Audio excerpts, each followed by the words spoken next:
friends, it's Amy and I'm your sewing teacher, here this week to talk about craft shows or craft sales. We're going to talk a little bit about table setup and some tips and tricks in order to bring the biggest crowd to your table.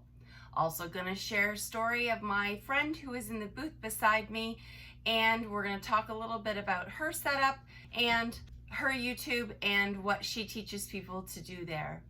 And we're also going to talk a little bit about what sold the best at this craft sale. Let me get started by talking a little bit about craft shows in general.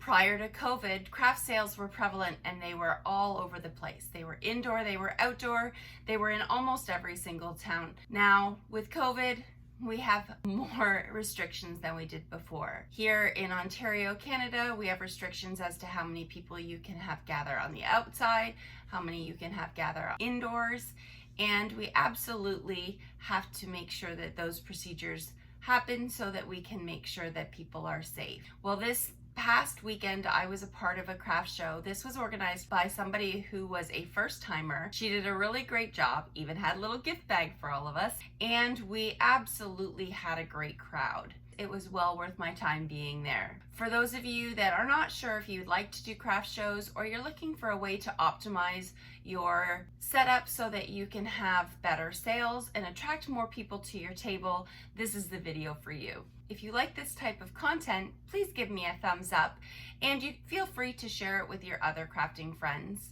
Every time somebody likes it or comments or shares my videos, it puts me on the YouTube algorithm so that more people can see this type of content. And all we want to do is share the knowledge that we have. But let's get started.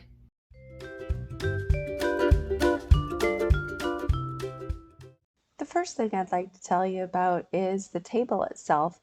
You want to make sure that your table is full of things and that there are no open spaces. You also want to make sure that there's lots of things that they can choose from. And I always make sure that I have extra that I've left off of the table so that I could come back and fill it in as it sells. You never want your table to look empty, either at the beginning or throughout the show. You always want to make sure that it's able to look full. The next thing is to make sure that your signage is very complete, that it is big enough for people to see from afar, but also that there are no real questions. Because I do have some things from recycled materials and cork, and my company is all about sewing with sustainability, I do have some conversation starters that I can use with people when they come to my table and talk about the importance of keeping textiles out of the waste. I also want to talk about the different heights of my table. I always want to make sure that there is some visual levels to the table itself and to the displays. I always want to make sure that if it's something that's wearable, like purses or these Dayna packs, that I always have a mannequin with me. And I like this mannequin that I have because she can sit up on top of the wooden box and give me some visual interest at the height.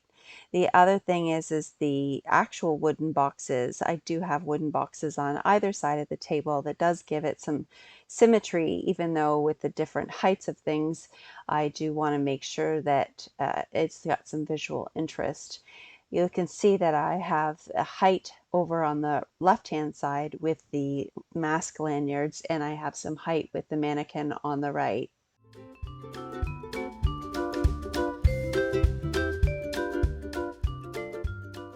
Before we meet Stephanie and Dawn, I want to show you Stephanie's table. As you come to the table, she has a great round display case that she has her necklaces on, and then she has her earrings in individualized containers, clearly marked with the prices, and she has displayed some of her favorites down on the table. You'll see that for height in the background that she has a display with one of her favorite necklaces with the monarch butterflies, and she has a shelf on the right that is wooden and also has a little wooden display for some of the great earrings that she makes. On the in-between of the containers and the things that she has on the table, she also has some greenery, and she has put down some glass beads. clearing the space nicely, but still keeping it nice and clean and not cluttered looking. As we move on to her next station, she has a lower height here where she's done some of her notebooks. She does journals and she makes bound notebooks. This is one of her lovely crafts that she likes to do, and she makes these wonderful hand-bound journals, and every single page in this journal, she takes an old book and keeps the binding, and then she makes every single page and divider and envelope, tea stains each one, adds all of the little effects and pieces of trim. Oh, I dropped your junk journal. And they're all a work of art. This is my friend Stephanie of Bassmakes and her husband Don, and they're at the table next to me today. And I thought maybe you'd like to meet Stephanie because I have sent you over to her YouTube before, and I will in the description below link it again so that you can take a look at all of her wonderful tutorials about bookmaking and bookbinding and all of the clay. And we've done organizational things. What else have you done? What else have I done? Paper crafts. Paper crafts. Oh yes. Yeah. Cards and Stamping. yeah, and a flower press thing. Right. Yeah. Because you're a crafty girl. Yeah. You like Omni-crafter. Omni-crafter. There you go. Can I show them your bowl? Yeah. This bowl was made by Stephanie. Check out these are just Okay, the and gifts. this is actually made from, and I can't believe this, but it's true. This is made out of pine needles, and it's beautifully sewn and woven. And when it comes down to it, I don't like to hand sew, so I find this absolutely mesmerizing. But the fact that it's perfect, that every single stitch is equally apart. Very talented lady.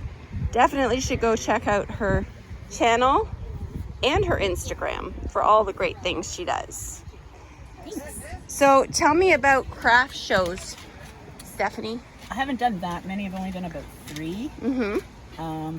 They're a lot of work. Sometimes they're really fun, but it really depends on how much advertising was done. Right. And how many people come out. So And this time you took over on I advertising. did. So I know that our ad that for this craft show reached over 10,000 people, and there was over 500 interactions. So people clicked on different links. So that should be a really good thing, especially because it's a local ad. Right. So we're So- very excited to see how many people show up. Yeah. When that many people have actually. Especially because there's like 50 vendors here. There are. It's a very exciting day. We have just set up and we have yet to see any customers because it's still about half an hour away from start time. So we'll let you know how things go.